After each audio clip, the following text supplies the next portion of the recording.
All right, ladies and gentlemen, welcome back to Deep Thoughts. We are now finally going to do this Tesla episode. And I think you guys know that who watch the show regularly, out of 530 episodes, it's actually probably about 555, but I turned some off, or 45. I've rarely ever taken notes because just don't need them. We're just riffing, right? But probably about 6 episodes I've really utilize notes, usually in outline form. This particular episode has 30 pages of notes, about this guy's life. Now, the way we're going to do this episode is that we're going to talk about essentially 3 stages of Tesla's life. And it's going to travel in sort of who he was as a kid growing up, because this is a very important stage of his life. Not all people that turn out to be geniuses have as many formative moments in their youth as Tesla, but he had a ton.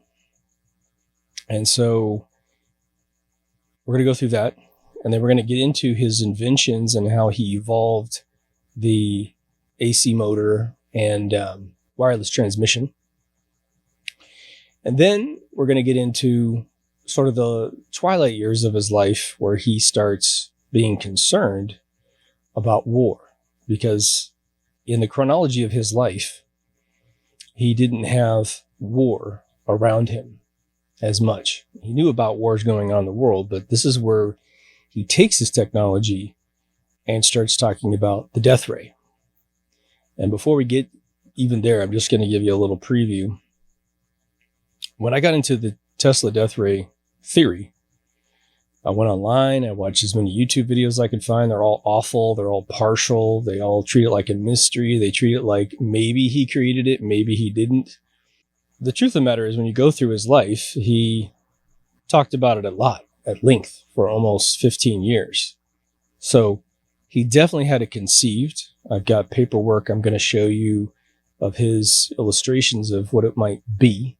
Before we get there, we're going to talk about how this thing evolved through his other technologies. Let's begin. So he's born July 10th, 1856, in what is now modern Croatia, which was, I think it's pronounced Smilham Austrian Empire. So today it's called Croatia. And within about 6 years, the family moved to Gospic, which is another city over there. His father was an Orthodox priest. And so, when we talk about that, we have to track the fact that that is going to be a religious household. And what's interesting is I've probably consumed at least 3 books now.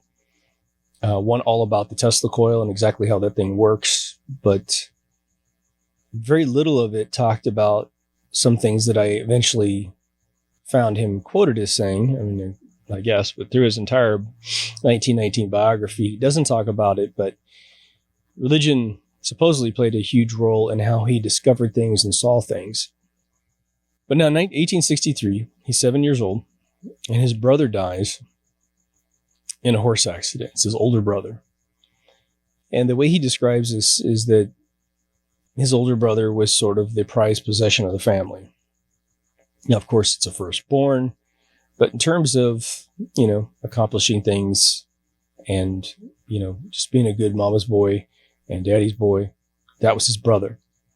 He felt like he wasn't as celebrated as his brother.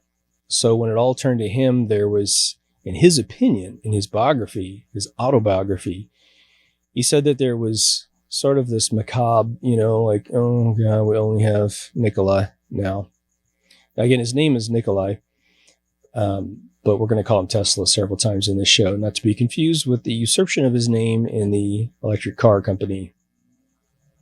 Now, very early on in his life, and this is what's really trippy for me, and for those of you who watch Deep Thoughts regularly, this will trip you out a little bit. Tesla talked about in his autobiography that when he was young, at the age of 7 up, he started to see alternate realities overlaid on this life. And all I can say is it matches 100% the description of the episode I did on the exact same subject, where I see the same thing. I mean, there's probably, in just an estimation, about 5 realities that I see every once in a while that are overlaid on this reality. It has to do with time of day and where I am locally, but he mentioned the same thing as a young man, which I thought was pretty fascinating. Now, he also said that, as a child, he built up this capability of really seeing things in his mind super vividly, almost as another reality, not to be confused with the ones that he sees, but he was able to manifest a place in his mind that was just as productive as the one that he has in the real world, such that he could invent things and test things. But this didn't happen later in life. This happened pretty much at the precipice where a human being starts to become aware that they're alive, which is really by the age of 7. I think most of us start to remember, the majority of the years that we're alive, the time and the events that take place within a particular year.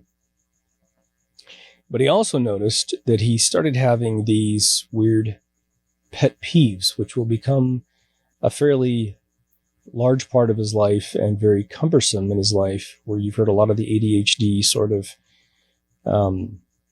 things. He had compulsive disorders and what have you. One of the first ones that he ever noticed was that hair freaked him out. And so he ended up just noticing this about himself really, really quickly. He also noticed things like, to give you some examples, he mentioned at one point in his life, he would tear up squares of paper and throw them in the water just to see where they went. And he said when he saw this, it would give him a taste in his mouth, just seeing that event occur. Very, very interesting, right? At this early age, he also started counting his steps. And, most of us, when we're little kids, will start playing that little step game at the mall, or when there's cracks in the sidewalk because someone told us a nursery rhyme. If we step on it, we hurt our mother's back, that kind of thing. Well, he was starting to have this at a pretty intense rate without any provocation or nursery rhymes. It became so bad that later in life, but started very early, that if he didn't complete a certain number of steps prior to moving into his dinner cycle or any type of eating cycle, he couldn't enjoy his food. The steps that he took, this is per his own words, right? This is not a rumor, had to be divisible by 3. Very, very interesting. It was almost as if he had to satiate a circuit in his mind to function in life. And he said that at times when he got older, it would take up hours of his day trying to figure out a way to walk in a way that he wouldn't take an extra step and bust his divisible by 3. It's really interesting. He should have created dance moves where he could always add 1, 2, or 3, and that way he'd be able to balance it out. But he said up until about the age of 8 that he felt like a very weak person. He felt very physically weak, and this sort of played into his character, which probably drove his parents nuts, who were very religious, who had installed a lot of fears in his system, a lot of superstitious beliefs, to the point where at a very early age, he was sort of afraid of the dark. He would manifest monsters in any type of dark closet or something, which a lot of little kids do. But we have scary shows on TV, scary movies we see, and adults that have seen those who might pre-program us with that. He was seeing it just out of the void of his life. Now, one of the first things that happened to him was that he had a father who loved books. And he said his father had a pretty large book collection at home, which his father actually would catch him reading and said basically he shouldn't read so much. And I think the tense of it was he wasn't going outside, which in the 1800s would be really, really weird, right? I mean, he doesn't have a police station, a computer, something to mess with. And so his father would run around the house and try to hide the candles so that he couldn't read at night. But he would always find a way to figure this out. He would actually go up to the door of his bedroom and plug the keyhole. So if his father looked at the keyhole, he wouldn't see any light in the room, and he would sneak a candle in there and start reading. So there was a Hungarian writer named Abafi, A-B-A-F-I, and this is one of the series of books that he ended up getting his hands on. And he said that within that writer, I haven't read the books, but that he really got a sense of self-awareness, awakening. This is all at the age of 7, okay? And, beyond that point too, but it also gave him a massive level of self-control. So he sees that as a moment where he starts to control his own mind in a way that he became very professional as a young man. One of the first things that he ended up falling in love with as he became very mathematical prior to really attending super mathematical classes, and then as he became more and more educated, it became more and more intense to the point he was really good at it. Then he did start losing as well, was playing cards. For those of you who know anything about, poker or what have you, that these people can count cards, see what the cards that have been dealt, see what you have in your hand, do some calculations on how people are playing, and figure whether or not those winning cards are in someone else's hand or still in the dealer's deck. So that'll play a huge role in his future. Now, at the age of 14, he moves to Karlovac, Karlovac. At the age of 17, he contracts cholera. And that was a very formative moment because he's stuck in bed. And so he spends a bit of time in bed, a few months, and that starts to kind of, I've heard it described in different books, a book about him, that he really described the sickness as almost going in a broken person and coming out of it being completely reborn in terms of his grasp of all things. Like, it was as if the sickness was essentially re-engineering his mind. Very interesting. You can put a lot of conspiracies together. But the playing card thing at the age of 17 started getting completely out of hand, where he was losing tons of money and trying to perfect his prediction technology in his mind. He was just losing every penny he would earn. And eventually a very important thing occurs, which I think is probably one of the coolest things a parent could have ever done for any kid. His father learns that he's losing money. And so his father's like on him, heavily to stop him from doing this. And his mother figured out what he was doing. And so on one evening, his father had forbid him to borrow any more money, to spend I think he had blown all through his own cash, but his mother brought him the family savings. And she gave him all the money that they have to go play cards. And he asked his mother, why are you doing this? Dad doesn't want me to do this. Why are you doing this? And she says, well, I know how men behave. And she goes, the sooner you can get through this addiction, the sooner you'll become whoever you're supposed to be.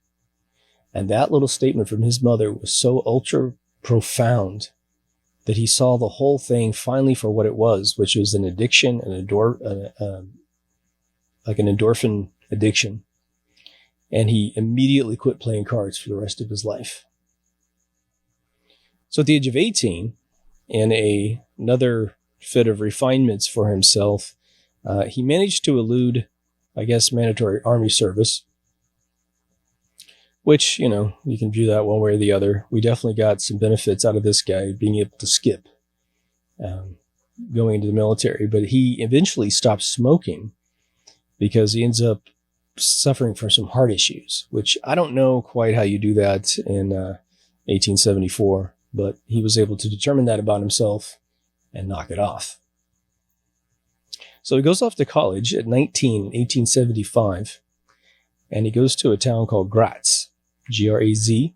It was a polytech school, and he ends up having a nervous breakdown at 19 years old. And he just basically said that he saw so much opportunity in school that it was one of these situations where he wanted to do it all. And so he also attempts to become an inventor. And he said that was initially one of the most excruciating processes of his life. He described it as agony, becoming an inventor.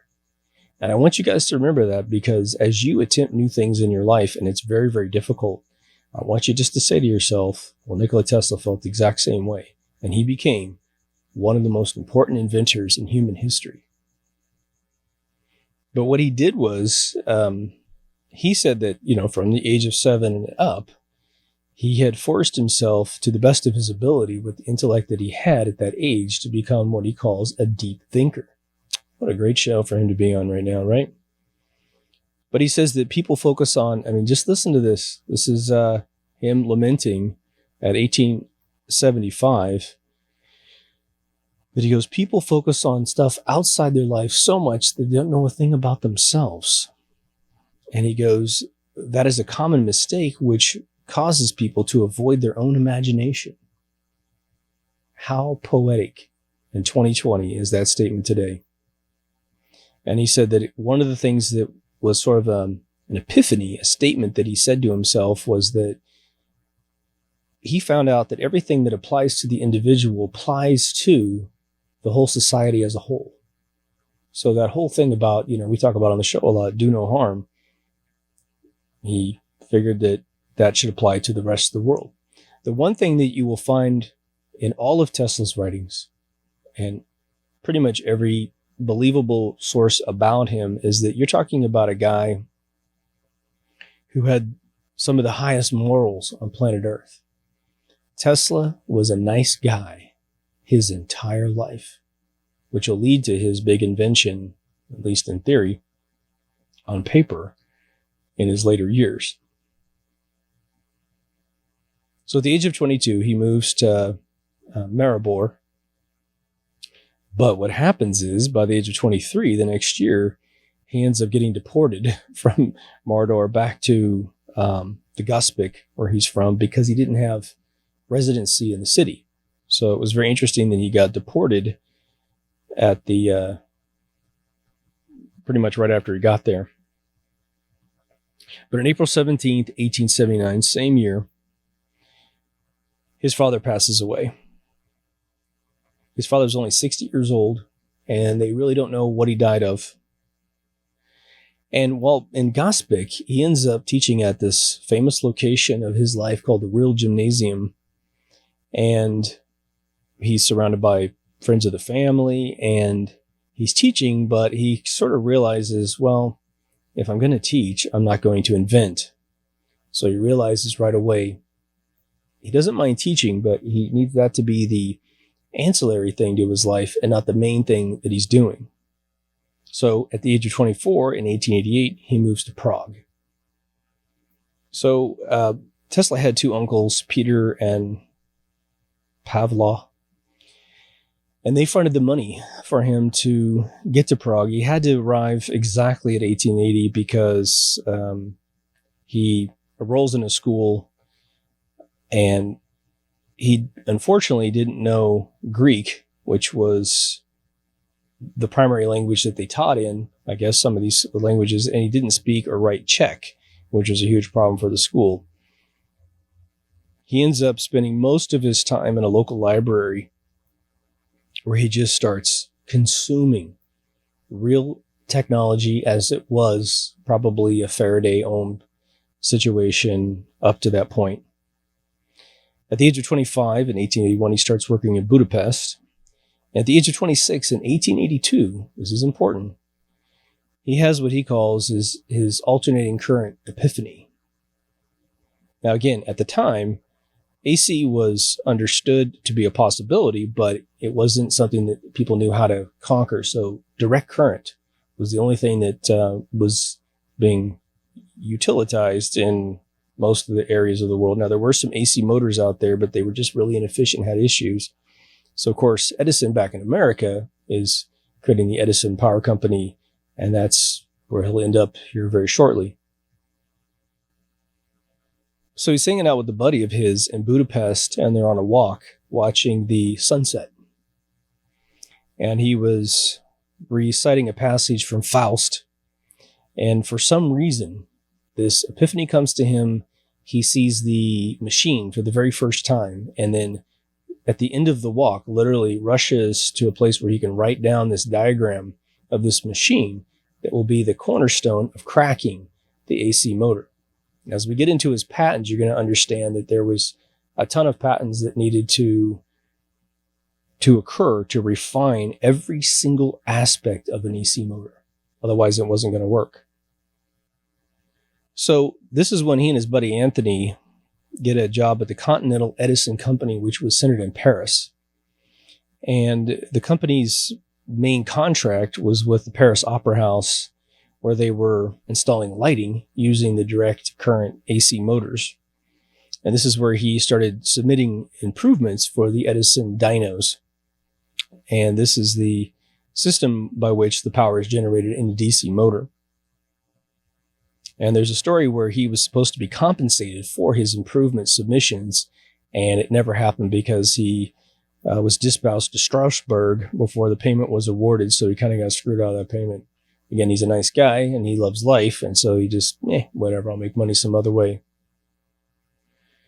So in 1883, he spends most of his time in Strasbourg, and he's repairing motors for the military, for the German railway company, where a motor had been basically damaged on the train rail. And again, he gets shafted out of his compensation. But in the same year, he demonstrates to the former mayor of Strasbourg the first AC motor that he had come up with. And he demonstrated it to the mayor, plus a bunch of local scientists who eagerly watched what he was doing. But they so completely didn't understand what he was doing. They just kind of went, oh, that was great. Well, I guess maybe this will eventually do something, which we have a lot of that in today's day, where you have these amazing inventors who put together something, they show it off to someone. And if no one's interested in investing, you can't really take it anywhere, can you? Right? So the big year for us was in 1884 at the age of 28. With money from his uncles, he ends up traveling to America. Now, his trip over to America was anything but an easy little ride. It was a 4-week journey, or I guess to say like a few weeks. The ship had a huge mutiny on it. Big dispute, big physical mutiny. There's talk where Tesla said that he nearly got thrown overboard, but he ended up keeping his cool. But the problem was, after he had bought his ticket, all his money and his luggage were stolen during the mutiny. So by the time he arrives, he has 4 cents in his pocket. Now, the account of him arriving in New York from his autobiography is much more detailed than other accounts of his life. But then I read even another book that it supports this other account. So here he is coming off the boat. He knows he's supposed to walk down the street and get to the Edison company, but he's got no money. And so he finds a boat locally that has some generator problems, and he offers to fix it.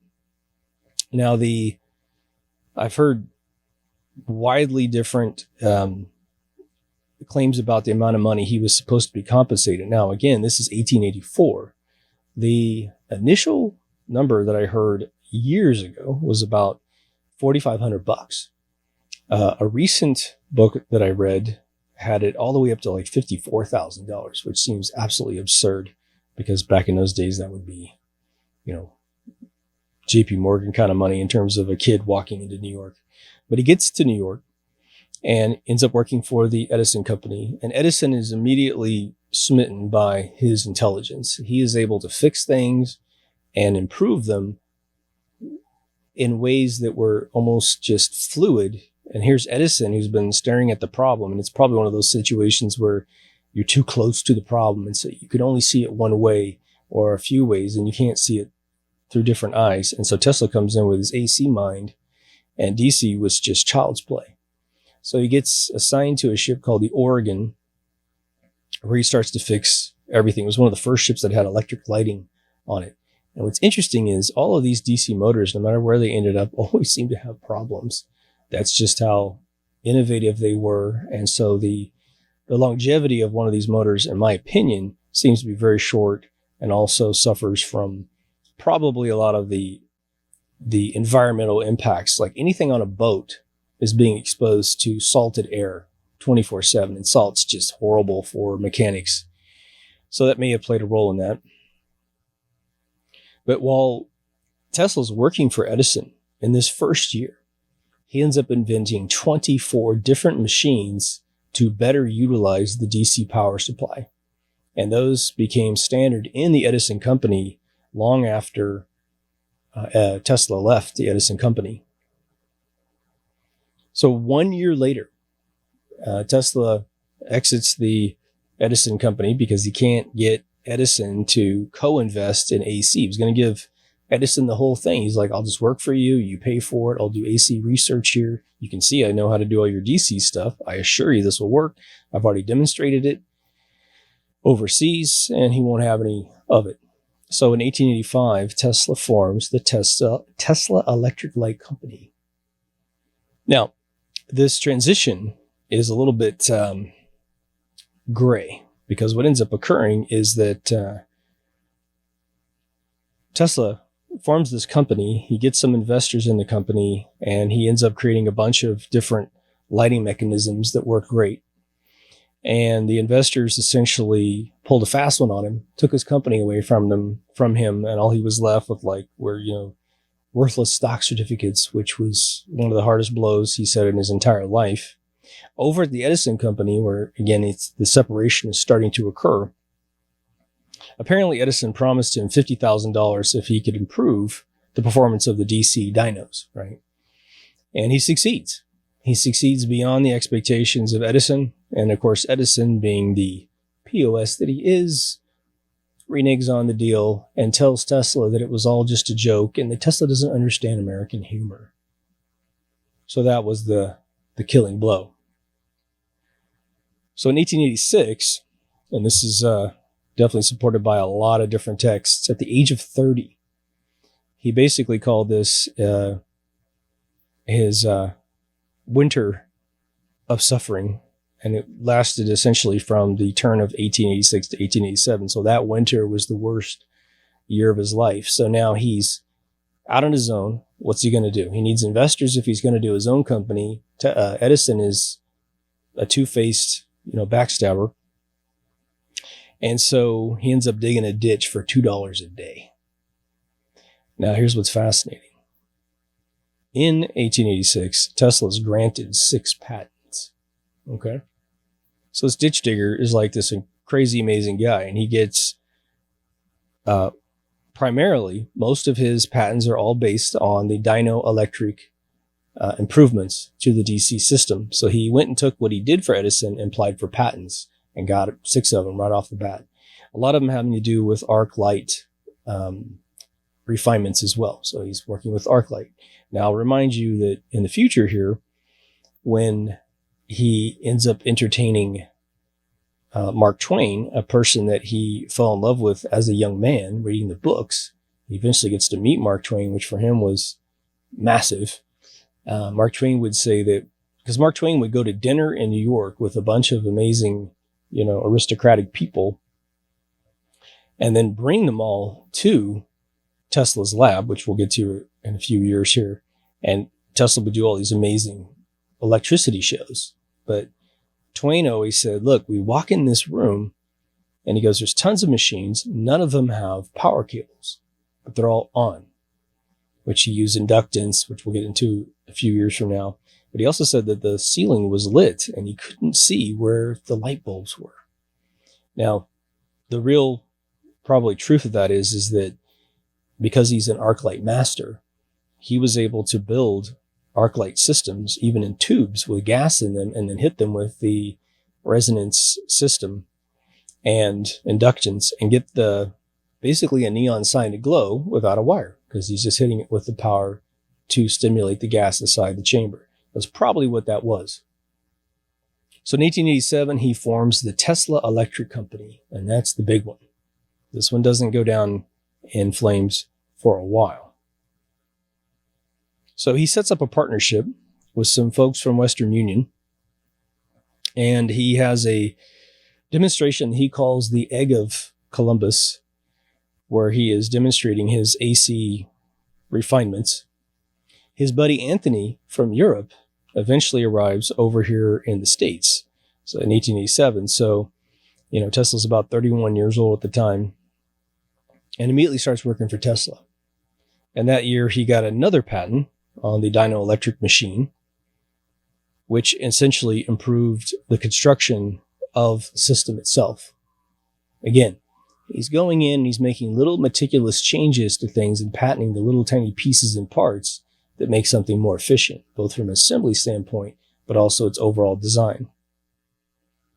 So in 1888, he's 32 years old, and he gives a speech before the AIEE. I'm not sure it's the alternating current motors and transformers is the speech title on that. It's now the IEEE, which I've actually been to a function and spoke with them at the Columbia University in New York.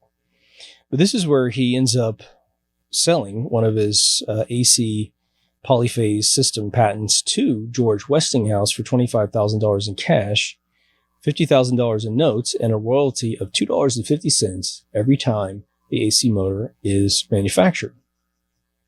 So he goes to Pittsburgh and ends up spending about a year there working kind of with the Westinghouse dude as an investor. Now, in 1888, the same year, right, he ends up getting 14 patents filed for all of his stuff. A lot of electromagnetic motor patents.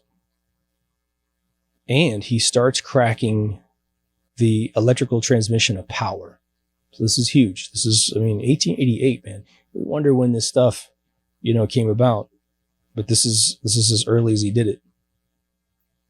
And this has to do with, translating, airborne electricity back into currents inside machines so that he could, utilize that wherever the machines were in proximity to the power generator. But he just gets a half a dozen patents based on the various properties of an electric motor, from thermal dissipation, heat, to how to regulate the current properly so you wouldn't just have runaway machines that would pop. So he's setting a huge foundation for his future here. And what's interesting is electricity is becoming extremely popular in the world, slowly but surely. Where it is, it's super popular because it's like magic. And this dude was smart enough to patent all the little systems that make it work. All the little tiny systems. Brilliant. If you ever have capacity to take advantage of an emerging market, go for it. It may not be sexy, but it'll be very, very lucrative. And I assume it'll be very fun for anyone who's doing this. So in 1889, at the age of 33, he opens the Grand Saint Lab. And this is, I believe, is the place where he did most of those demonstrations and got himself in trouble a couple times too. This is the same year that he really started to understand the electromagnetic radiation influencing light, which was a really big deal. Now, one thing you should know about Tesla is that despite his humble nature, which he had the biggest humble circuit any human being could possibly have, one thing that he loved was spending his money on posh locations to live. His whole life ends up turning into, in his later years, which we're going to get to here, he has tons of debts with hotels. He racks up, we're talking about late 1800s, early 1900s. He is racking up debts like $3,000, and then he just books to another hotel and gets another room and then racks up another debt. And then he'll bump into friends of his who love him, who will then pay off those debts to make sure he stays out of trouble. But in the same year, he actually takes a boat and goes back over to Paris and looks at the unveiling of the Eiffel Tower, which is pretty cool. And he ends up working underneath a professor of physics over there, a Norwegian physicist in the University of Stockholm. Gosh, I hate to say this guy's name wrong. It's Wilhelm Bjerknes. And he was working on the oscillator. And so he let Tesla basically apprentice him for a really short period of time before then making a trip back to his homeland and then eventually returning to New York the same year. Now, in that same year, he's granted 12 new patents. Now, the majority of these patents are all about perfecting the electric motor. But the other thing that he perfected in this year was generating a DC current from an AC motor. Huge. Plus one that was refining the transmission of electricity. Again, it was the method of electrical power of transmission. Electrical power transmission, excuse me. Wikipedia has a great page dedicated to all of his patents if you want to go in and see some of them, but also read them straight out of the patent office, which is super cool. They're very easy to understand, in my opinion, if you have a basic knowledge of electricity. I am, again, trying to keep this episode from being insanely technical. But when we do get into the Tesla coil, that's when we'll take a slight dive into the technology and how these things are created, because it will all feed into this death ray he had designed in his head. So in 1890, at the age of 34, this is where Tesla really discovers wireless power. I mean, it's the de facto year where this occurs. And this is where he does the little trick with the neon and fluorescent illumination wirelessly, right? He also dabbled in X-ray photographs, which is pretty cool. And this is where it's really noted that he started his obsession with wireless transmission of power at this point. Now, this is also the year, just to reiterate, 1890, where you have the Edison-Tesla wars.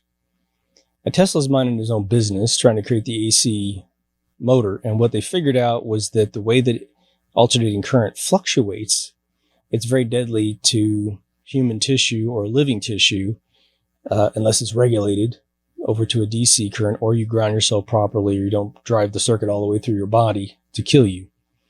And so Edison, who in our eyes has this blessed background where we just think he's the greatest guy on planet Earth. I think most of you know Tesla, know this story. But for those of you who are new to the story, Edison was an evil man when it came to his empire. He ended up torturing animals. He would capture people's dogs and electrocute them to death, and then put them on people's doorstep, and then put a note on the dog saying, "Sorry, we found your dog electrocuted with an AC motor." They ended up creating a term because Westinghouse was funding Tesla. They called it, "You were Westinghoused." And if you ever see a video, there's a video where Edison actually took an elephant to New York City and strapped him to a big AC motor and fried the elephant. There's a video of this that you can see online. And it just goes to show you the moral lack of code in Edison. So just keep that in your mind before you start peddling his accomplishments. He was a bastard, just to put it quietly. Now, this other dude, William Kimmler, just a random guy, kills his wife with an axe. And so he's sentenced to die.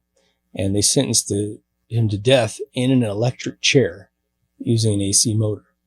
And because they didn't know what the hell they were doing, his death was atrocious. And it really shined a huge light on the Westinghouse funding of Tesla, and that he was just made into a monster. And we know how this works today with all the narrative control. Well, they pumped this one pretty hard. Now, what ends up happening in order to fight the war, in addition to all these deaths that Edison's causing, killing animals, okay? People's pets, for God's sakes, right? And an innocent elephant, of course. I believe the way this goes is that the DC motors had continued to improve, large part to Tesla. And so the voltage requirements of these motors were going up and up and up because it's being used more and more. Imagine a motor could, light up so many lights in a particular street or on a particular boat or whatever. So the voltage requirements were going up faster than Tesla could perfect his AC motor system. When that occurred, Westinghouse used that as leverage against Tesla to remove the $2.50 royalty that he got for every one of his motors that were being created, something that ended up, plaguing Tesla for the rest of his life. Now, my interpretation of this is the following. Tesla was an ultimate, chess player in his mind.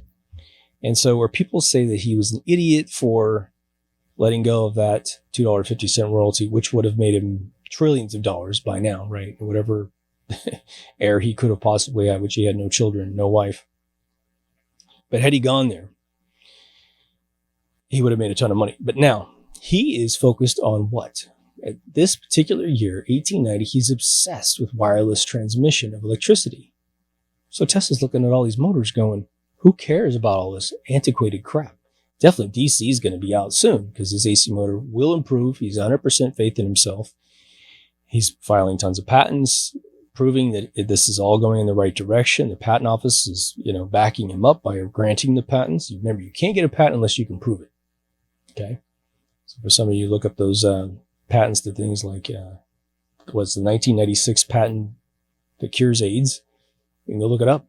We don't get that patent unless you can prove it. So somebody proved it, and there you go. So he ends up closing the lab at Grand Street, and they don't have any documented reason why he did it. He moved to West Broadway, and the speculation is that it was a bigger facility, maybe even closer to where he was living at the particular time. But it was destroyed by a fire in 1895, which he talks about in his autobiography as being, horrific. Now, it's being reported as just a regular old fire. Now, it was back in the days before we had a bunch of fire safety and a bunch of other stuff. And of course, he's playing with electricity, so maybe something he was making did it. However, he's also a wanted man, technically, by Edison. If he escapes Edison's plan, but he still exists, Edison sees him as a threat.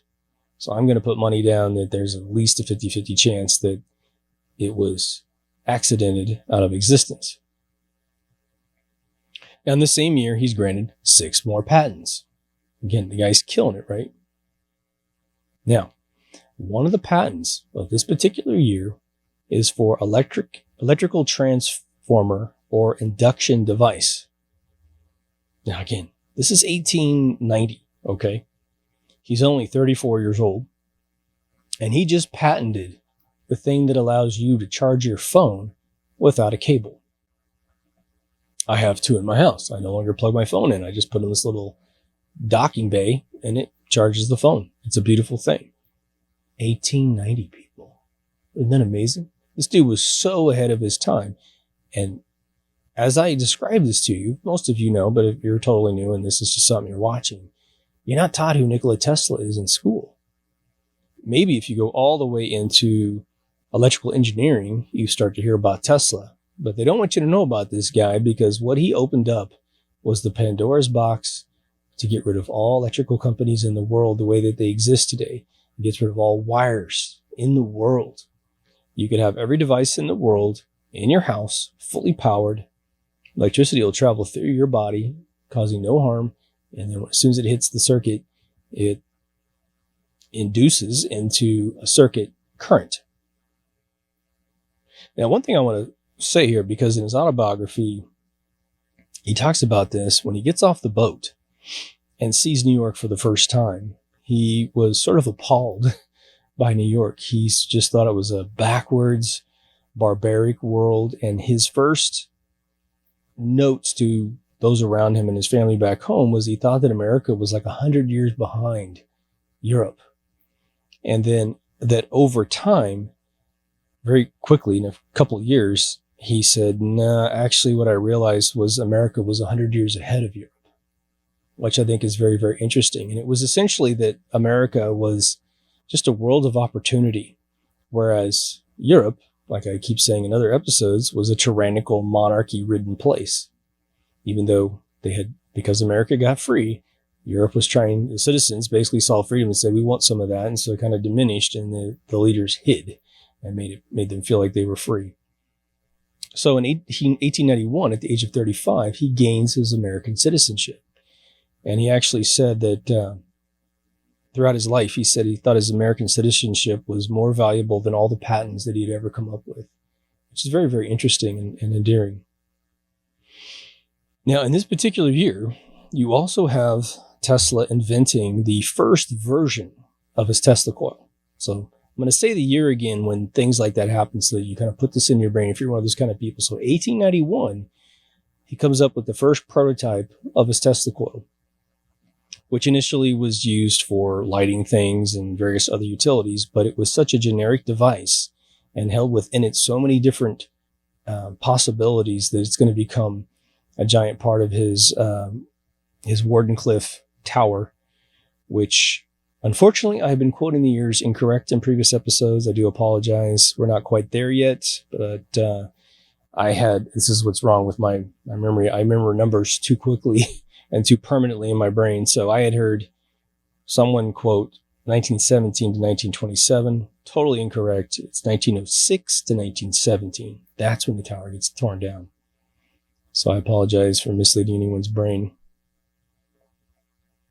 This is also the year that Tesla had given lectures and written papers, and he had talked about this fundamental charged particle that ends up becoming the electron, right? It's the duality of a dielectric wave hitting a magnetic wave becoming electromagnetic. Now, J.J. Thomson is a guy that's accredited with discovering the electron, but he didn't publish his findings until 5 years after Tesla had already lamented about the particle's potential existence. Here's the difference. One guy gives it a name, one guy talks about it existing. The guy who talks about existing is Tesla. The guy who ends up giving it the name is 5 years later. And of course, he gets the credit for it. That's just how it works. So make sure and give your stuff names. That way, you don't get ripped off. Tesla also is commissioned to install the largest AC motor of the time at the Gold King mine, which has a couple attributes. One, it's a tremendous amount of power. It was known as the Ames power plant, and it was also known for transmitting power the longest distance on a wire, which I'm not going to go into the total details. If you want the amazing details of transmitting electricity and clear signals over a wire, a slight deep dive, if not a good 2-hour documentary on the telegraph lines, which happened before this. It's huge. When you want to string wire for a really, really long time and turn corners, you start losing power at every junction. So the way the wires were insulated, the way the power was transmitted, it's a monumental accomplishment before Tesla's time. Now, that particular year, 1891, he's granted 11 patents. Okay. So I'm going through these patents. I will tell you that most of the patents in this early era are usually under the auspices of an electromagnetic motor. So what he is doing with dozens and dozens of electromagnetic motor patents is he is perfecting the tiniest little part inside these electric motors to make the brushes more efficient, to take away brush motors altogether. Little tiny parts, little regulators, little sensors, so he can control the circuit better. He's basically engineering tons of little components based on his predecessors to make it possible for us to create electronics in the 20th century. So in 1892, he's 36 years old. And at this point, I think he realized that in order to get funding and get support for his inventions, he's going to have to start kind of spreading the word about what he's doing. So, we talked about the real gymnasium lecturing and teaching, where he basically said, I don't want to do this for a living. I want to be an inventor. He starts a series of lectures essentially wherever he can. He does lectures in Great Britain. He does lectures in Paris again. But while in Paris, his lecture circuit gets cut short because he gets a note from his uncle, Peter, that his mother's dying. And so he rushes home to his mother's side. And what's beautiful about it is that his mother said, one of the quotes was, her last words to him were, "You've arrived, Nikola, my pride."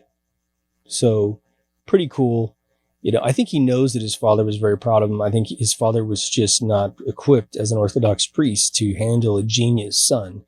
And so genius can look really strange when you're young, especially like he said. He said that in a lot of occasions, people would think he was one of the laziest guys on planet Earth because he would sit and think and invent in that other reality that he had access to. And people would translate that incorrectly as him goofing off or just goofing off in general. So after his mother dies, it hits him pretty hard and he gets ill. And he spends 2 or 3 weeks over there recovering. And then he ends up visiting people in Croatia, the capital of Zagreb. I think that's the way you say it. And he realizes, okay, so he comes from this place. He loves it. You hear me talk all about my hometown, and I have that love for my hometown. and you always want to help your hometown. So he had that feeling. And so he starts lecturing about his inventions in the United States, and he's trying to pass on as much information as possible to help them potentially create hydroelectric facilities, anything he can do to help out his home country. In that particular year, he was only awarded one patent for the system of electrical transmission of power. Huge, right? So you can see him just gaining steam on what he was doing. It was very slow and very methodical. It took a tremendous amount of work. This isn't an overnight, alien invasion of his mind sort of thing. He really worked hard for it, which is pretty much the case for most human beings in the world. We just like to gloss over hard work and just think that people have epiphanies, which is why a lot of people don't succeed, because they're looking for that instant turnaround, right? So it's 1893. He's 37 years old. He starts giving lectures at Philadelphia and St. Louis. Again, he's building a rapport with what he's doing. So people go, oh yeah, we want this over that. It's a brilliant move on his part. So in the same year, in the previous year, while Tesla wasn't there, Westinghouse wins this power contract called the Columbian Exposition.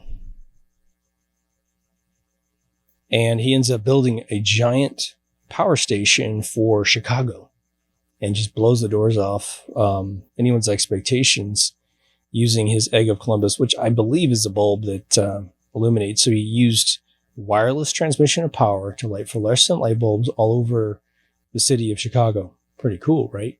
Now, what Westinghouse is trying to do is demonstrate that his company with his AC technology through Tesla is fully production ready, and he's going for the Niagara Falls hydroelectric system that he knows, but everyone knows that they're building, but no one's chosen the company yet. So Tesla travels to Belgrade, gets a huge honor from the president of Belgrade, and he moves out of his Astor house and moves over to the Hotel Gerlach. And he loved it because the new hotel was all powered by electric lights. And so he was like, I want to be surrounded by my own stuff. Plus, the hotel was fireproof. So that was a big thing for him. Apparently, he had been elected the vice president of the AIEE, which is now IEEE. And he got reelected that year as the vice president. And by the end of the year, Westinghouse is awarded the Niagara Falls contract. Tesla wins 2 patents that year for the electrical transmission of power and the system of electrical power transmission. Awesome, right? He's starting to really gain steam. By him getting the patents, it's proving to us that it works, but it's also legitimizing him to the world. Plus, every time you go for a sell, every time you go for a pitch of a product that people are skeptical about because you got the Edison company breathing down your back, bring in this huge list of patents to say, look, this is where it's at. It closes the deal. They also consider the green lighting of the Niagara Falls hydroelectric system using AC current motors as the end of the current wars, meaning Tesla in, Edison out. So in 1894, he's 38 years old, and he's voted the corresponding member of the Serbian Royal Academy of Belgrade. So he's getting accolades, man. He's really getting recognized around the world.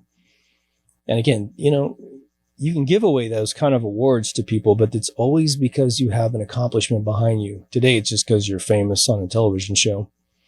But there was a guy, Thomas Martin, who publishes a book called Electrical World. And it was all about the research of Nikola Tesla. Or he was an editor of the Electrical World, excuse me. And he was also a vice president of the AIEE. But he publishes a book called The Inventions, Researches, and Writings of Nikola Tesla. I want to say that to you, so in case you want to look it up. It's drier writing from back in the day. That particular year, he is awarded 11 more patents. Now, this particular year of patents is actually fairly interesting because he's given a patent on the coil of electromagnets, which we'll get into, electrical conductor, electrical railway system, incandescent electric light system, electrical meter. He even does perfections to a steam engine, and more electromagnetic motors. Now, we're going to talk at this stage about the coil, because the coil is a giant principle of the Tesla coil. And I've talked about coils several times on the show, but I found through this book by Mark Bean, who sadly left us early in his life at 2013.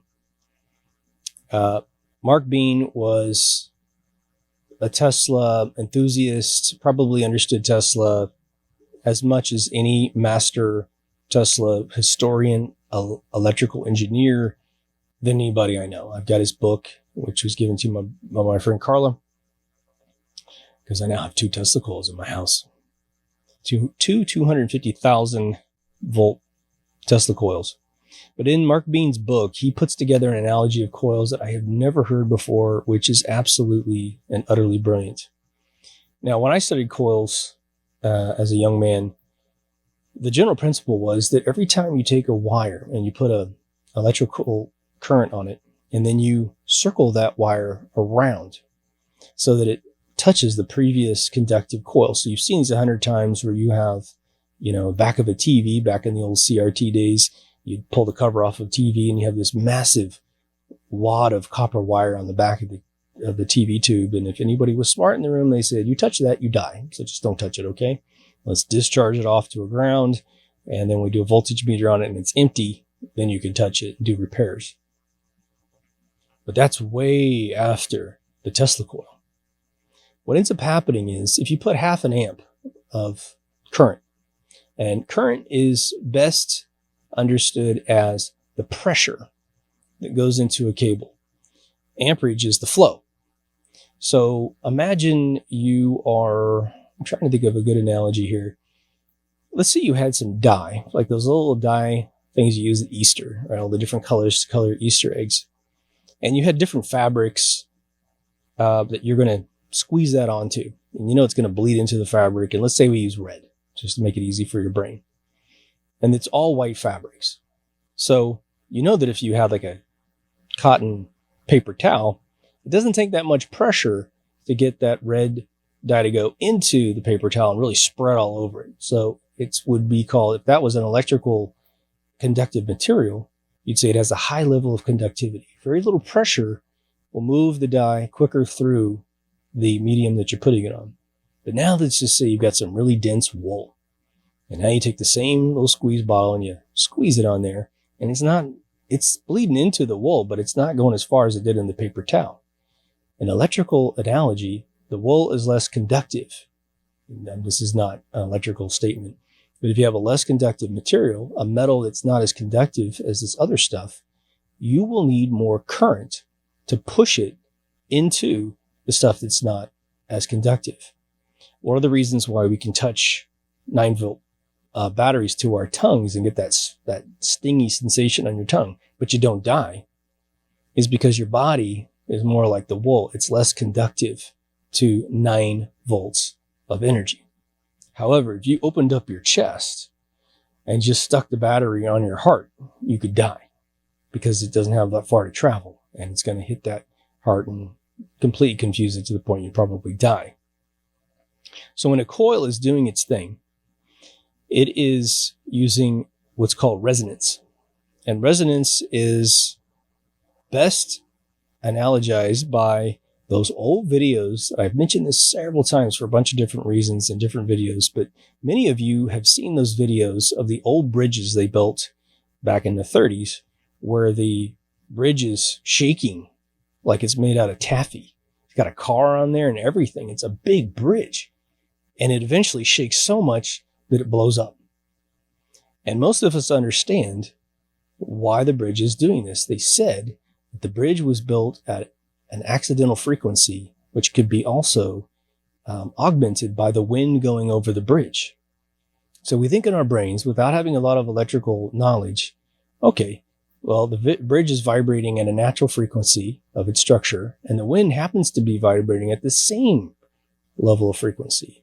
The reason why the bridge starts building up the wave and building up the wave to the point it's crazy and eventually breaks and falls into the river down below is because of resonance.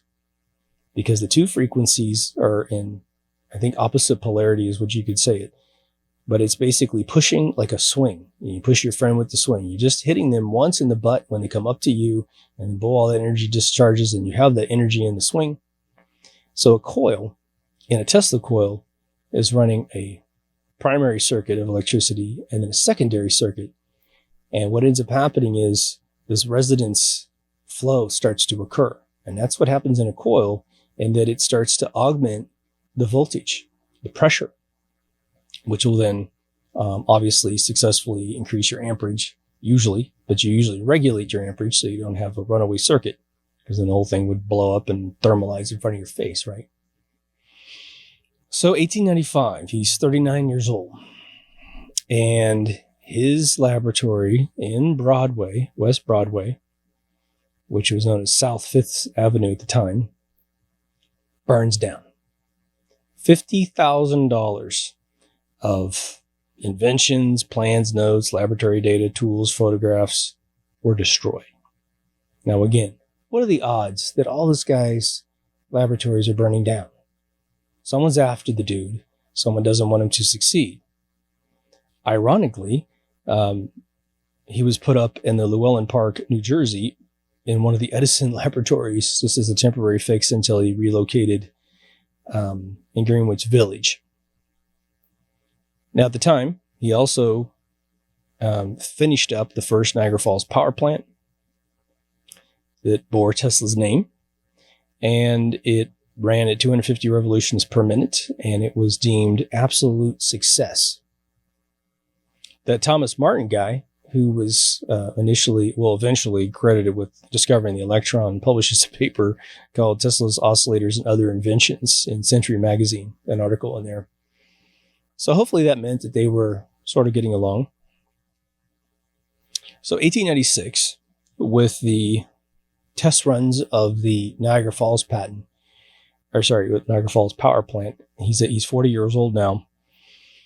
They turn on the Adams power plant at Niagara Falls, which produces 1,000 horsepower, and it transmitted electricity to Buffalo, New York, 22 miles away. So absolute raving success. And they ended up having a huge celebration with a bunch of cannons and all kinds of wild stuff, which was cool. And then Tesla is elected honorary member of the Yugoslavian Academy of Sciences and Arts in Zagreb. That year, he's granted 7 more patents. So this is where the patents focus a lot on generating high-frequency currents, which is very useful for creating various apparatus. So this suite of patents has an apparatus for producing electrical currents of high frequency and an apparatus of producing ozone, because when electrical discharges happen, ozone is created. And so, for instance, if you have a Tesla coil firing in a particular area, which I'm going to eventually shoot the Tesla coils doing their thing in the backyard here, it's producing ozone. And so they really want you to be in a well-ventilated area so you don't get toxified by the gases. 1897, in the age of 41, he's again focused on his lecture circuit in New York. He is granted 4 more patents. He works on transformers, and he continues to patent refinements for his apparatus for currents of high frequency. Again, this is going to the next level. High frequency is going to mean a lot of inventions are possible that weren't possible before. So in 1898, at the age of 42, he's continuing his lectures, Buffalo, New York, and he ends up creating a demonstration of what he calls automatons. And what he does is he creates a little boat where he puts it in the water outside of Madison Square Gardens and then controls it with the wireless remote. This is 1898, folks. When I got my first remote control car in 1977, a little Trans Am that matched Smokey and the Bandit, I was completely ecstatic. And little did I know, about 80 years before, this had been done by Nikola Tesla. That same year, he is granted 10 more patents. One of the heaviest focuses of this particular set of patents was the control of electrical current. Again, once you start moving more electricity, you need to put more precautions in to make sure that, you're safe. And so he put in, and we got literally half a dozen patents on electrical current controllers. But he also patents something related to that little boat in the water. Method of an apparatus of controlling mechanisms of moving vehicles or vehicle. Awesome, right? So 1899, at the age of 43, Tesla heads to Colorado Springs. He does a lecture in Chicago on the way out there. But this is where he builds the largest Tesla coil, I believe, in history. Had he finished his Wardenclyffe tower, that would have been the new one. But he ends up, first he creates a small one, and it just created like electric static off the top. It was about 5 inches, but it was very thick and messy and noisy. And when you read Mark Bean's book on Tesla coils, what you'll end up understanding is it's a very simple device, but it has massive implications and uses. It's all built on a formula that Tesla created, and Mark Bean's book's fantastic because Mark Bean, what he does is he says, if you can only get a hold of this type of transformer, then you need these other types of pieces to work with that amount of power. If you can only find these types of coils, then you have to get a transformer that works with that particular coil. So he teaches you the algorithms of whatever you can get a hold of. That'll determine what you can build your Tesla coil out of. But everything has to marry each other. You can't have a tiny resistor with a giant transformer. You're going to have to do a bunch of balancing in the equipment. But what's cool about it is within his book, within the first chapter, you're going to notice, I don't know if it's chapter, but first 25 pages, you're going to learn the formula for when you turn on the Tesla coil, based on how you've built it and how much power you're putting in and how it's going to metabolize the power, you can calculate to the inch how far the little static electricity is going to come off the top of the coil or any device you attach to it to spit the sparks out, which is super duper cool. So you can actually build these things extremely safe if you know exactly what you're doing. Now, in Mark Bean's book, he warns you against killing yourself for probably the first 2 pages, and it's not a joke. It's not a joke. So if you're going to dabble in that, be extremely careful. But there's a guy named John Jacob Astor who owned a hotel. I guess he owned a bunch of stuff, but he ends up giving Tesla $100,000 to build this thing. So this particular year, he's building stuff. This is also the same year that he noticed sort of what he thought to be very intelligent messages from space, very rhythmatic messages that wouldn't be created by pure chaos. Now, the solution to his aliens communicating with the world is that astronomers basically said eventually that it was a pulsar. Now, pulsar, they say they see them in space and what have you. Now, the one thing that backs up that it is something non-intelligent is that you don't have like a message coming over the wire. As far as I know, this was a pulse that was happening in a particular rhythmatic matter and not like Morse code. We'd be able to tell if there was a language embedded in the protocol, right? So that's going to get deprecated a little bit later. In that same year, he really discovered the anomaly with what he called the Geoelectric phenomenon. And this is literally the basis of what we know as the HARP antenna system. The HARP antenna system is using a ton of his stuff. You will find out later in this episode that it was probably based on a lot of the rumored, and I say rumored in that it came out of his mouth. It wasn't a rumor that was someone else was putting it on top of him, but as he described his death ray using the host of patents that he has created up to the point he starts talking about, which we're not there yet, you'll notice, I believe the guy's name is Bernard Eastman. I think it was 1956 or 57. He patents everything for the Navy to create the HARP system, and that was admittedly based on a bunch of Tesla patents. But this is when he realized that with this anomaly, he could transmit a terrestrial stationary wave, as he calls it, around the world. And we know that eventually radios definitely did exactly that. So in 1900, he's 44 years old, and he's asked to submit his wireless telegraphy system by a gentleman named Admiral Bradford. And this is where he talks about the fact that in one of his first autobiographical writings called My Inventions, he talks about the fact that with his Tesla coil, he was able to achieve 100-foot wave of, sparks. And that particular experiment is the one that you have the amazing photograph where he's in that rounded room with the Tesla coil in the center. And he's sitting in a chair reading a book, and he is surrounded by electricity. And the way that it talks, the way that it's discussed was that electricity lasted for 60 seconds until they broke the circuit. Now, there's a tremendous amount of stories around that particular Tesla coil in Colorado Springs. I couldn't find this in the literature. It's been stated several times on the web, so gosh, what can you do? But that he said that when he was surrounded by this amazing discharge in that Tesla coil, that he saw time distort. That when his assistant was going for the circuit to break it so it would stop because it was going for 60 full seconds, and just imagine a lightning bolt in your backyard for 60 seconds, what that must sound like, especially in a hard room, right?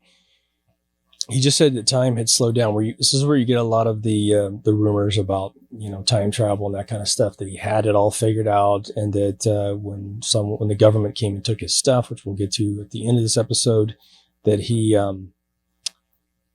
was just the grandfather of time travel. And so I think a lot of that's just wishful thinking.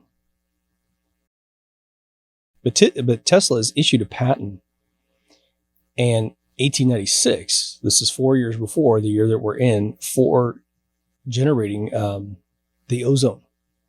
And so he founds this Tesla Ozone Company, and what they ended up doing was creating various medical ointments by bubbling ozone through oils and then selling the oil. So all kinds of different oils, all kinds of different eucalyptus, pine, spearmint oils, all kinds of different stuff. So you would bubble this through, and then you're not buying the ozone, you're buying the after effects of the ozone in the sauce, as it were, the oil. That year, he's granted 4 more patents. A lot of it having to do with the transmission of electrical energy, but one that's a means of increasing the intensity of electrical oscillations. So again, all you need to do is understand that he is perfecting the control mechanisms. As electricity starts moving, he starts building machines to gain more control over the electricity so he can mold it and do whatever he wants with it, right? So in 1901, at the age of 45, Tesla signs over 51% of his company in exchange for $150,000.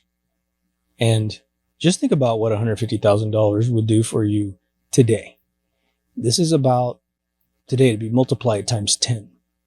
And the reason why I know that is that I did the calculations of the prize money from What's My Line in 1955, roughly of $50, and today it's almost a multiple of 10. So I guess it might be a 20, factor of 20. So just a tremendous amount of money. He also starts, Marconi, the inventor, the quote-unquote inventor of the radio, transmits Morse code, the letter S, across the Atlantic Ocean, a 2,000-mile transmission, which is just super amazing, right? From England to Canada. Now, later, people said, Tesla was kind of like, well, I didn't broadcast anything over the Atlantic, but in terms of wireless transmission, it's my game. I was the first person. What Tesla didn't do was put an information protocol over the transmission, Morse code, which was already in existence, and Tesla was a telegrapher at some point in his life. But this is where he breaks ground. But again, I just have to revise that year one more time because a different book of mine said 1906. So he starts building his Wardenclyffe Tower for worldwide wireless transmission of power. I mean, it's going to be amazing, right? That same year, he's granted 6 more patents. Tesla was asked whether or not he was the true inventor of wireless technology. Now, Tesla did have sort of, I would say, kind of the earliest, the tiniest part of, I guess, ego. It wasn't really ego in that it was something he was confident that he wasn't good at. He had definitely the desire to get credit for what he created. And so his answer to the press, I believe, was something to the effect of, the number I'm probably going to get wrong, but he says, well, that's, it's great what Marconi's doing. I hope he continues. He's using 12 of my patents, So Marconi was definitely an inventor of information transmission, which he should definitely be credited for. Now, the 6 patents that he's given in this particular year really focus on I'll just read one of them. So an apparatus for utilizing effects transmitted through natural media, which is what he discovered when he got to Colorado Springs. So he's trying to make sure that the foundation of his tower is patented before he goes and builds it, and so someone else can rip him off, right? Which it seems to always happen. Now, in 1903, at the age of 47, this is where the New York Sun reported that there was an incident at Tesla's laboratory. And I've read in his book, another book that someone else wrote about him, that what ended up happening was that he had wrapped some poles in a Tesla coil and in the coil itself to hold them in place. And when he created this massive level of resonance, what ended up occurring was the pole started resonating with the coil to the point where he was shaking the building, and he had to essentially break the circuit. Otherwise, the building was going to implode based on his naughtiness with electricity. That same year, he's granted 2 patents, method of signaling and system of signaling. So a theory and then a system, which is really cool. So by 1904, he's still in Colorado Springs. He gets sued for using power from a nearby company, and he had a $180 judgment, which, I mean, he just borrowed $150,000. Well, he sold a bunch of stuff for $100,000, or Astor gave him $100,000. Then he sells 51% of his company for another $150,000. Of course, he's staying at these posh hotels and paying his bills at the time. But they eventually tore down his whole place and put it into storage. In 1905, at the age 49, the major thing that happens, he gets another patent for art of transmitting electrical energy through the natural mediums. Same refinement table as the previous set of patents. So in 1906, he's 50 years old, and a buddy of his, White, was killed because he was in a little love triangle, leaving the Wardenclyffe Tower without financing. Same exact year, Tesla announces he's got a bladeless turbine that he can basically sell to the world. And he said it was based on adhesion and viscosity, 2 principles of all fluids. So he's trying to do something to raise money. He's trying to hey, I got this new thing. You want to get some of this, right? And so he goes to JP Morgan to try and get funding for his Wardenclyffe project. He's unsuccessful. So he's unable to pay his employees. He's forced to lay everybody off, and the construction on the tower ceases. Now, I saw a documentary of some guys that went out to the Wardenclyffe Tower where it was on planet Earth, and it was a massive undertaking. Now, we've got a listener that posted that Tesla was a fraud, and that his Tesla tower only worked because of water down below, had nothing to do with Earth's core or anything like that. Okay, so to reiterate, the tower is built on top of an aqua ravine, which is a natural rock formation where water comes up from the bottom of the Earth. It's forced up from the water table, I should say. And in that water carries a tremendous amount of electricity. Same thing the pyramids in Egypt were built on top of. Then there's a plateau, or a foundation where you build your object on top of. And the Egyptians were brilliant. They filled their plateau with a catacomb of water waves to preserve the power coming up from the bottom of the earth. Now the tower has a big ball on the top, and it runs the power down. Now, based on what he discovered in Colorado Springs, as I've had explained to me several times, he's putting a minute amount of electricity into the earth and siphoning out of the earth as much power as you need. That's why the Tesla tower, the Wardenclyffe tower, was so amazing in its theory. He built it exactly the way the pyramids were built. I never have read a single word that Tesla ever mentioned the pyramids whatsoever. It's like nobody knew this, but he had essentially figured it out without knowing anything about the pyramids themselves. Because pretty much in this timetable, the pyramids are pretty rudimentary in its rediscovery, right? He ends up contracting with a car company and a watch company, and ends up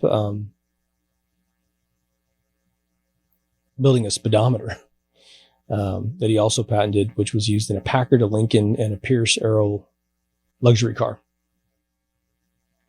So in 1907, at the age of 51, this is where Tesla starts really going to the next level of creating inventions that we're most interested in because they're pretty amazing. Now, how did he get there? Well, you just heard me read off a ton of his development and a bunch of his patents.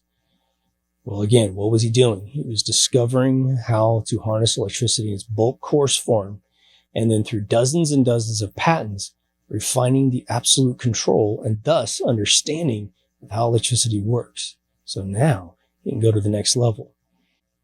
There's an article published called Tesla's Tidal Wave to Make War Impossible. And this is where Tesla essentially stated that he had a methodology of magnifying a transmitter to obtain 25 million horsepower. Huge. And this is about 10 years after Tesla had really talked about how X-rays work at the New York Academy of Sciences. He starts a new laboratory, which at the time was on Broadway. And he starts working on a vertical takeoff and landing aircraft. I didn't know about this until I did my research for this episode. I thought that was pretty cool. Now, in 1909, at the age of 53, a Nobel Prize is given to two physicists, Marconi and Braun, in recognition of their contributions to the development of wireless telegraphy. And this is where Tesla kind of gets hurt by the fact that here he is making that object, possible with all of his patents. And, maybe he shares it with those other three guys, but he's not even mentioned. Very Einstein-y kind of move, right? Einstein releases a paper in 1905 and cites no sources, meaning he invented every single thing that special relativity was all about, right? Same year, he's granted 2 patents. One for fluid propulsion and one for the turbine. So in 1910, he's 54 years old, and he relocates his operations to the Metropolitan Tower, which at the time was the tallest building, I believe, in New York. But this is the year that Mark Twain dies, which sort of ripped his heart out, and he had a heart attack. It was just the day after Halley's Comet came closest to Earth, which is very interesting. I saw it the next time it arrived. And it was said that years later, on his, very near his death, Tesla actually tried to wire money to Mark Twain, so he wasn't quite with it in his brain. Why, I don't know. It was like maybe he owed him $50 or something. So at 1911, at the age of 55, Tesla was working on steam turbines at the waterside station of New York Edison Company. And he said that with a disc that was 9 inches in diameter, with 2 inches thick, using steam as a propulsive fluid, he was able to generate 110 horsepower immediately. But through working with it, he was going to be able to actually double that. So in 1912, at the age of 56, remember that guy Astor that loaned him $100,000? Well, he was supposed to use the money to develop a new lighting system, but instead he put his money into that Colorado Springs experiment of his, which eventually broke the relationship he had with Astor. And they avoid each other for quite a while. And Mr. Astor dies on the Titanic. He saves his wife into the boat, and then he ends up getting found days later and buried. It's kind of a bummer. So Westinghouse, Church, Kerr, and Company went and removed the machinery from the building as part of their judgment for $23,500 because I guess he ended up owing money because he didn't pay his bills. So in 1914, at the age of 58, George Westinghouse actually dies at 67 years old. Apparently his wife only lived another 3 months. They were described, Westinghouse and Tesla were described affectionately as the perfect partnership because of their relationship, we got what we got out of Tesla in his massively formative patenting years, right? But this is where Tesla starts to not pay his bills. How you blow through that much money?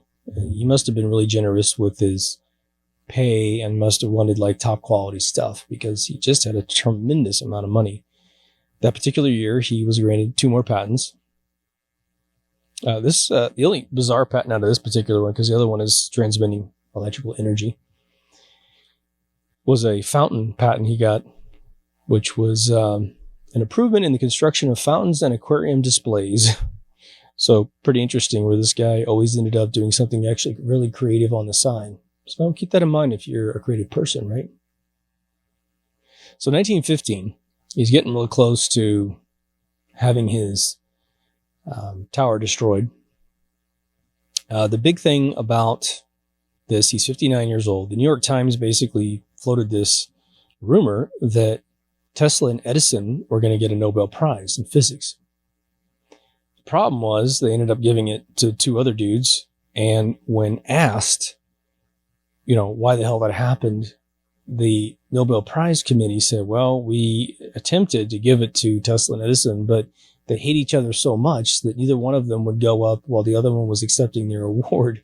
So they didn't want to share it together. So they lost the opportunity of a lifetime, in my opinion, because back then a Nobel Prize really meant something, whereas today they'll give it to Al Gore. This is also where Tesla is now knee-deep in hotel debt. His one hotel debt at the time was $19,000 at the Woolworth building.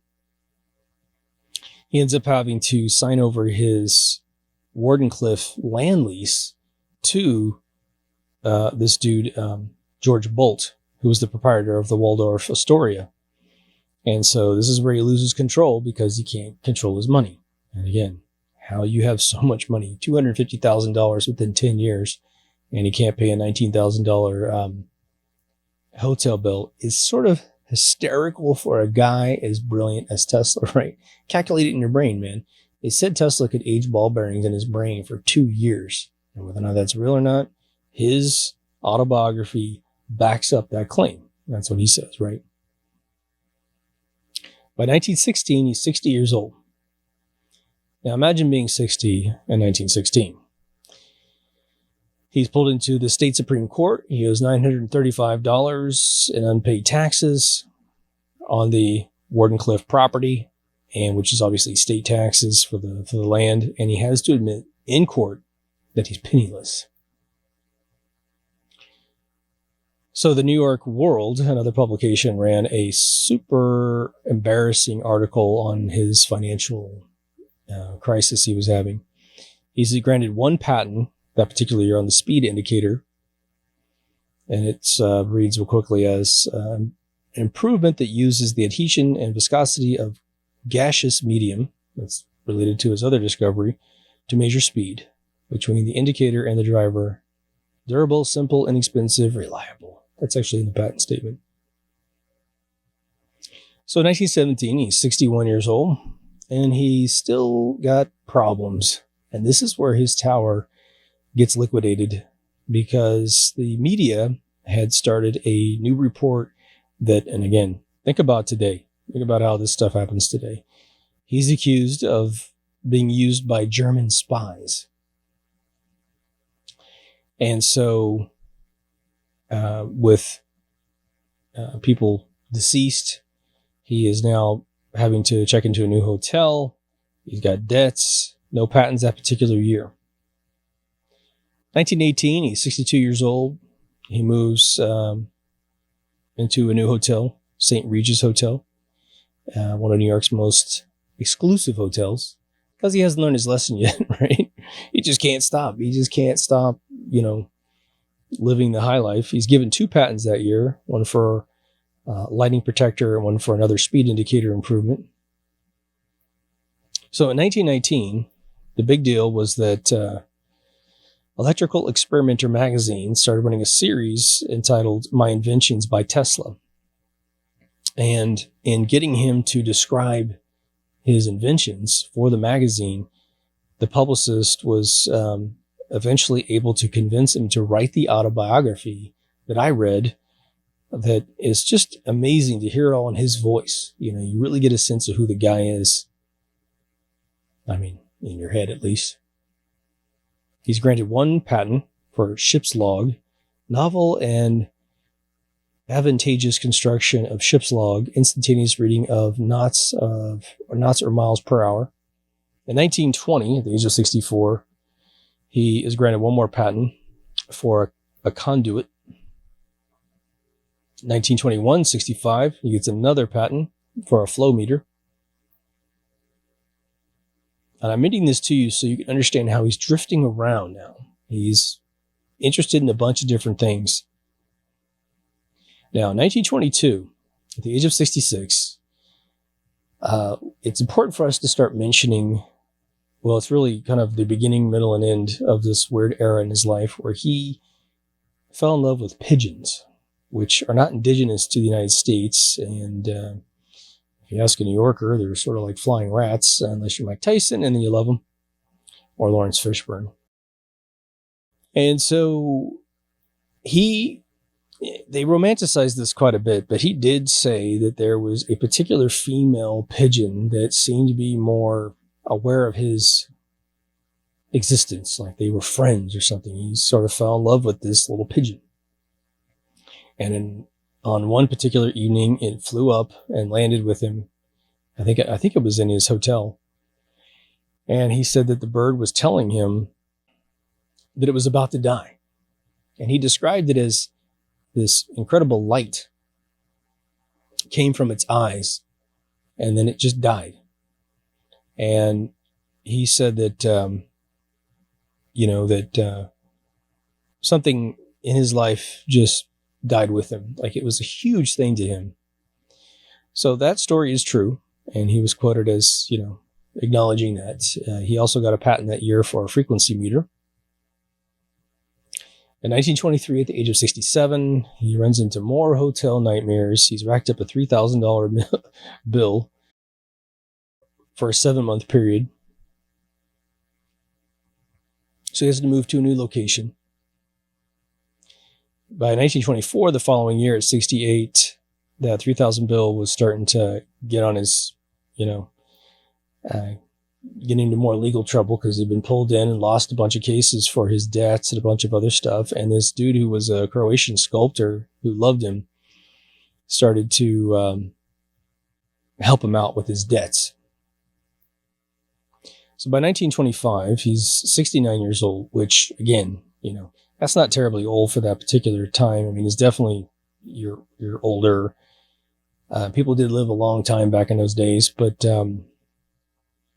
so we always wondered whether or not Tesla ever had a girlfriend or a wife. And this is sort of a crude statement, but he may have died without ever being with a woman in his entire lifetime. He was in love with a woman named Katherine Johnson, who was a wife of a very good friend of his, and they apparently were known for trading flirtatious letters, but they always kept it on the up and up. And when you look at the rest of Tesla's life and you hear the decisions he made and the fact that he did get pushed around a lot, you have to kind of assume that he didn't cross any lines there. So in 1926, at the age of 70, he receives 2 honorary doctorates, one from Belgrade and one from Zagreb. So back in his home country, starting to recognize how amazing this dude is. In 1928, at the age of 72, he's granted 2 more patents for the method of aerial transportation and apparatus for aerial transportation. What this was, because you might think he's creating a UFO of some sort, he certainly would have gotten there had he lived another probably 50 lucid years. But he was essentially trying to work on, propeller-based planes and motors so that he could control tilting and everything. And he probably would have pounded this out, but I don't think that anything ever amounted of the particular research. So I will most likely create a Tesla part 2, where we'll go into more of some of these ancillary things that I found during this research. This particular one is going to focus on everything that's in the official story, plus the death rate at the end. 1930, age 74, he's racked up another $2,000, and his buddy, another guy, came in to help him out. In 1931, at the age of 75, because he's 75, he gets a ton of letters from folks, even one from Albert Einstein, which I'm sure he used in the bathroom. He's put on the front of Time magazine, and Thomas Edison dies. He was 84 years old, and he's buried in Llewellyn Park in West Orange, New Jersey, something I didn't know. Okay, so now we're in 1934. He's 78 years old. He settles his disputes with the Westinghouse Corporation. They're going to pay him $125 a month. He's going to pay monthly rent and expenses. So immediately he moves to the Hotel New Yorker, where he lives for free for the rest of his life. His debt to the hotel governor Clinton was never paid. And there's an article that he wrote called The Possibilities of Electrostatic Generation. It's published in Scientific American, which is pretty cool, where he talks about a 2 million volt generator that I believe is on display in the Boston Museum of Science, which I've actually been to. I probably saw that and didn't even know what the heck I was looking at. The city of Philadelphia awards Tesla with the John Scott Medal of Invention for the rotating magnetic field and induction motor. And then there's a headline on the front page of the New York Times that reads, Tesla, at age 78, bears new death beam. The article reported that the new invention will send concentrated beams of particles through the free air of such tremendous energy that they bring down a fleet of 10,000 enemy airplanes at a distance of 250 miles. This is where Tesla throws down. He's going to end wars. So all these videos I see on YouTube, which is like, did he create the death ray? Did he do this or did he do that? Okay, the only thing in dispute is whether or not he built the thing. His intention is 100%. Now, one of the things I don't have in my notes to read to you, which is an article, I just thought I'd paraphrase it to you. He does take an interview, which is probably that particular piece of work there. I can't remember the name of it, but he talks about how to defeat Mussolini for these other countries that are in Europe getting attacked by him, or at least in the Baltic states of Russia or what have you. And he talks about all kinds of interesting things, like, because there was gas warfare, World War I, where you could drop bombs, and, by World War II, they're capable of dropping these bomb canisters with all this poison in them. And some of his solutions were simply thinking through his childhood playing in the mountains, where he said that people need to rush to the mountains so that when these barrels of toxicity are dropped, that the properties of diffusion with the air rushing up the hill, people will get sick, but they won't die because they won't get enough of the stuff in their system. Now, he might have been a little bit on the optimistic side there, because sarin gas is pretty fast, but maybe it has to be a certain level of parts per million before it actually works. Whether or not one survives, you don't hear those stories, so I don't know. But he was thinking about it, because war, I think, probably tore him up inside. Now, there's one article I have to find, because I found it in my research, and I haven't found the actual article. We'll put this in the next episode, but in 1935, at the age of 79, just a few years before he dies, It's quoted as the Liberty magazine article entitled "A Machine to End War" by this dude. And he said essentially that they asked him what the world was going to be like in 2035 and 2100. Won't that be fascinating? I got to find that article and get it to you guys. Okay, in 1937, he's 81 years old. He receives 2 more honorary doctorates. And a lot of it has to do with him, being at home at the time. Marconi, the radio inventor, dies. But the most notable thing that happens is that around midnight, Tesla leaves his hotel to go feed his pigeons, and he's struck by a taxi cab. And some people said he was thrown 35, 40 feet away from this car. And the most damage to his body, they said, occurred was 3 cracked ribs. When he was asked to tell everybody how well, if he's okay. Now, again, this dude is 81 years old, all right? Imagine getting hit at 81. I know grandmothers that have died falling over in their homes, breaking their hips, less than that. But he said it merely caused customary bruises and upset my digestion a bit. Dude was a baller, let me tell you. One of his lifelong friends, Robert Underwood, who wrote for the Century magazine, also died. And he was a writer, poet, diplomat, and editor of the magazine.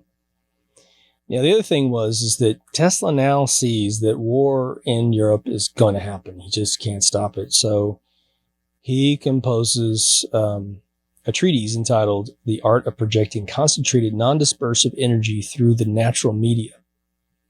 He goes to the U.S. War Department and Europe allies and tries to sell them this idea. But they won't have anything to do with it. Well, look at our today. What do we know about war today? They're intentional. They have problem, reaction, solution formulas attached to them. And they're trying to engineer the world through those crises and then projecting a narrative and then causing change. World War II was meant to happen, okay, for a billion reasons. But that's probably why they didn't pay much attention to him.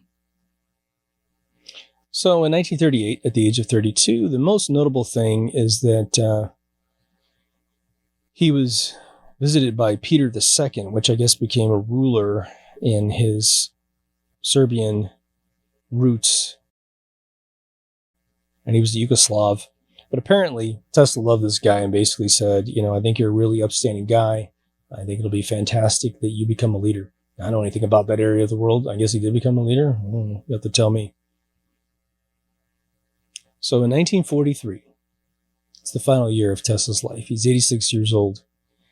He dies in his hotel room. He put the do not disturb sign on the outside, but a maid who knew him just walked right through that and found him dead in his bed. The cause of death was deemed to be coronary thrombosis, considering that he did live to be 86 years old.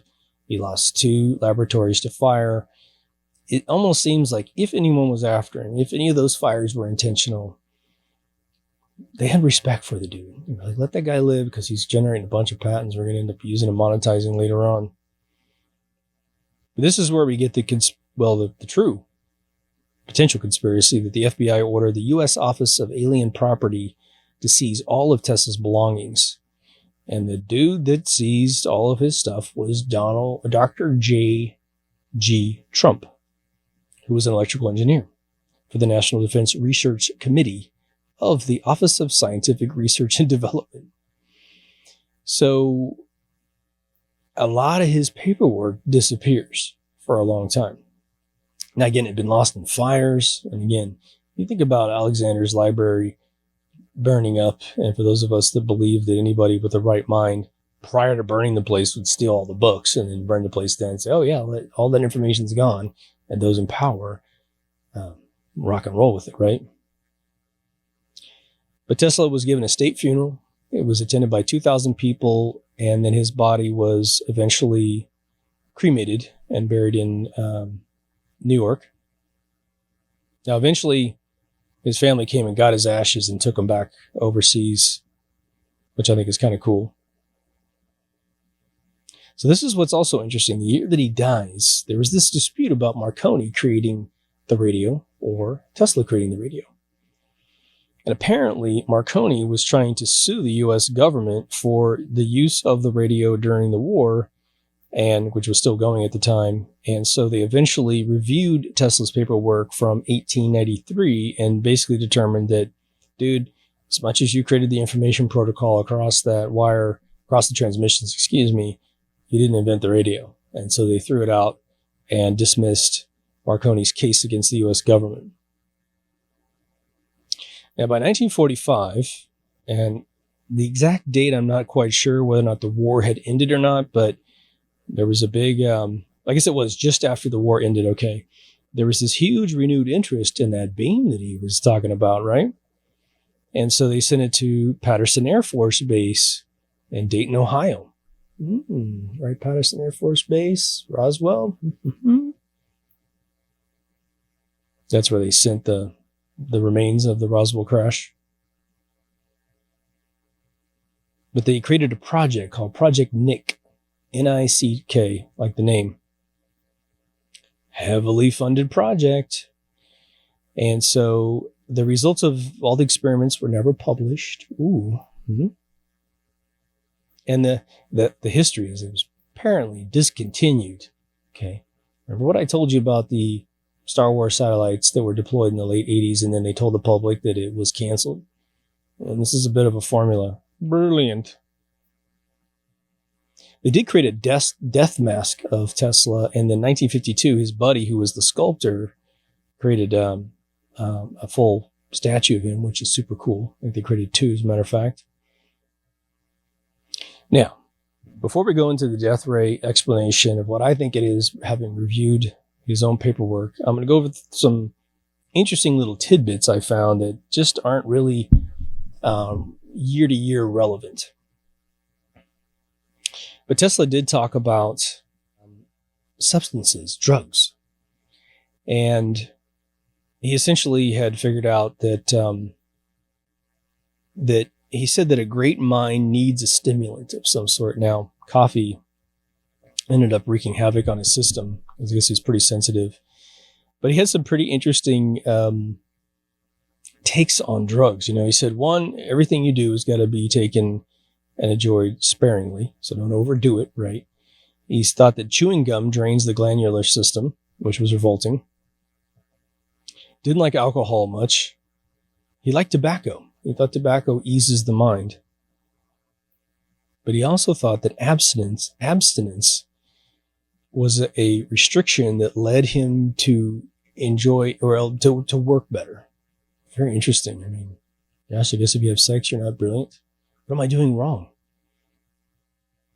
Now, about his health, he had some very interesting things about health. He had a few physical accidents in his life. He said that up to the age of 60, he thought his eyes were working fantastically. He said for 35, well, he said pretty much his whole life. Okay, the book that I read that he's talking about himself ends in 1919. But he said that there was a day when he was working in the Edison factory that they were having some party or something like this, and they were in a room, and he's with Edison, and they're still friends, and somebody challenged Edison to guess his weight. And he's like, oh yeah, I'll do it. You know, so Edison comes up and grabs his body and looks him up and down. He goes, 152 pounds. Tesla goes, that's right. Dressed, I'm 152 pounds. Buck naked, I'm 142. And so he asked somebody, he's like, how the hell do you know how to do that? And he goes, well, it's a little secret that Edison used to work on like a pig farm. And so he's always handling cattle and just knew what things weighed. And so that's how he had that. He said that when he was a kid, he had this affliction towards insects because one of his buddies ate a June bug right in front of his face, which I guess is a May bug over in Europe, which was pretty funny. But he was a typical kid. You know, they used to carve wood swords and play, you know, swashbuckling games, cutting down stalks of corn, which I'm sure is, unless it was harvest time, his father probably would have kicked his butt. When he was a little kid in his hometown, which I don't remember, maybe it's like teenage years or something, there was a problem with a fire truck during a fire, and he went and fixed it really quickly, and he put the fire out, and he became a little celebrity in his hometown, which I thought was pretty cool. he used to be able to catch crows by doing this weird whistle and then distracting them, and then I guess coming up behind him and grabbing him, which everyone just thought was just wild when he was a kid. At one point, a little kid, he actually jumped off a roof with an umbrella to shock his fall and ended up hurting himself pretty bad. There was a point when he was in school that, and he really credited his father, by the way, with a ton of his teachings. But he said that he got the highest grades ever in school, and his professor actually wanted to give him more credit, but his father was terrified that if he got super celebrated at school, that he'd never leave the house. And so he told his father told the teacher not to give him any more accolades so he would get out and play with his buddies, which I think is great. The other thing is he has this ritual, which is one of my diseases, which is he was a stickler about finishing anything that he began. And so I'll warn you against that. It can be absurd sometimes. You're like, don't finish that. That's just a waste of your time. It's up to you what you do with your life, but definitely be careful establishing that regimen at a young age because you can get yourself upside down. He said that he had phenomenal hearing. And in his autobiography, he describes this in great detail, but he said that he could hear thunder from 550 miles away when his young companion could only hear 150 miles away, which how the hell they know that? I guess by the flash, and then when the sound gets to you, you can definitely calculate that on average. But he said he could hear. Now, again, this could be the hubris of a nerdy type person. Okay, I've definitely been around people like this in my years in the gaming industry. But he said he could hear a watch on a guy's hand 3 rooms away. I mean, I can hear a watch in a room, no problem. I'm always like, who's got the clicker? I'm like, you can hear that? I can't even hear it. I'm like, yeah, I can hear it. I don't know what to do. I don't know what to do about it, right? But he said he had to sleep on a rubber cushion because sound vibrations would, make him really uneasy. You should do what I do, which is sleep with a earplug in one ear, and that reduces the amount of electricity goes into your brain at night so you can sleep really well. You can still hear everything in the room, especially with my hearing, but at least takes down the really cute stuff that'll keep you awake forever. Now, I don't know exactly what year he became a telegrapher. I think it was during his college years in Europe, but he definitely was a telegrapher, so he learned Morse code really, really well. And he actually created a booster to amplify the signal and just immediately filed it to the public domain. So, now we're at the end of the giant recap so that you can get a understanding of this guy. Now, here's the thing. We have, obviously, a guy who is massively prolific in terms of his writings, his diagrams. He does his own stuff. He hates his freehand drawings, by the way. They're pretty damn good. One of the listeners was gracious enough to share about 6 pages of Tesla's handwritten notes. And it definitely takes deciphering because he wrote it in a cursive writing, and it's not too bad. I mean, you can get into, by reading the other words, you can decipher what one of the middle words is. But this has a giant tower, which is similar to the Wardenclyffe Tower, but it's a lot narrower in design and goes straight up like a light tower and has a ball on top that's made out of paneled steel. Okay. There's a tremendous amount of formulas in the paperwork, and once you read Mark Bean's book on the Tesla coil, a lot of this becomes understandable. But here's the difference. With the Tesla coil, you actually have a device that will emit what they call hair. It's the electricity comes off of either the top spool of the Tesla coil, or you can attach devices to it like a piece of steel. It's like a big long pencil, and it just rotates and it can squirt off that. Basically just has to dissipate the current that's on the thing, right? Okay. But now, where were all the patents headed before he starts talking about this death beam? It was all about wireless transmission. It was also, he studied inductance, right? And conductivity. and resonance. Okay. Some of that he discovered. Some of it other people discovered, and he simply perfected it. Now, if you think about the idea of, let's say, the bullet. So the bullet is initially invented as a round ball. You got to put some flint in there, some powder, pack it, put the ball in front of it. Then you have the little fuse on the outside of a rifle, like boom, boom, boom. There goes the little Revolutionary War black powder thing is going to go through your body. Then we had cannons, artillery. Napoleon was an amazing artillery guy, calculus major. So this, as just staying with the bullet for 1 second, as a vector of how things can develop standing on each other's shoulders, right? You've got a situation where you have the bullet then becomes a cartridge. No longer do you have to put all this gunpowder from a little pouch into the barrel and then pack it. And, it's this really slow war. Like, I could die any second. This is awesome, right? Nope. It turns into the Winchester rifle, Civil War, crazy lady that lived in San Jose with her crazy house. Where did the bullet go? Where did it go? The shells kept getting bigger and bigger and bigger. It's to the World War II. You got these giant battleships, man. They're all boom, boom, boom, boom, boom, boom. And now you have a freaking bullet that's, the size of a trash can, headed over to the mainland to bomb installments, right? Well, eventually that kind of bullet kind of takes its full toll. It's refined. It's a gun. It's a 22 caliber thing. It's on tanks and stuff. But we switched over to a new technology that was sort of unthinkable, which is just bombs. What can you make a bomb out of? Well, eventually, as rumor has it, they made a nuclear bomb. And then they kept refining what the active ingredient was to get the nuclear bomb to go full fission. Now they've got neutron bomb rumors. They've got hydrogen bombs, which have to take, previously hydrogen bombs needed atom bombs to ignite, which then leaves a radioactive signature in it. It also happens to create EMP, so they can do EMP, electrical bombs. So, okay, think about it. Tesla's trying to improve a peaceful world. He's trying to spread electricity everywhere using alternating current because things can be made to spin, right? Well, an electrical system, like a DC wire, is just straight power.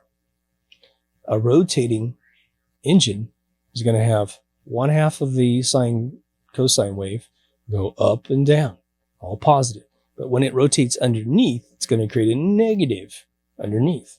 It's going to have another wave that's going the other way, and then back up and then back down, back up. So a lot of his AC perfection was to create this coil that could capacitate power to a point where it's trying to go underneath, it stays in a positive using this resonance system. It might be a little bit confusing, but you don't have to understand that stuff. He fixed it. He fixed all the teeny tiny components that harvest this rotation, that harvest electricity out of the universe, out of conductive materials, static electricity, all this good stuff, right? Okay. What we don't have above ground, to my knowledge, okay, if you got it, let me know, is essentially what we now perceive as the directed energy weapon, which absolutely positively exists. I've got friends of mine and hobbies on the side. They were in laboratories building all kinds of different things. They were able to create a system where they were able to take a paper clip, put it on this electrical unit that they created, turn it on, the paper clip just vaporizes.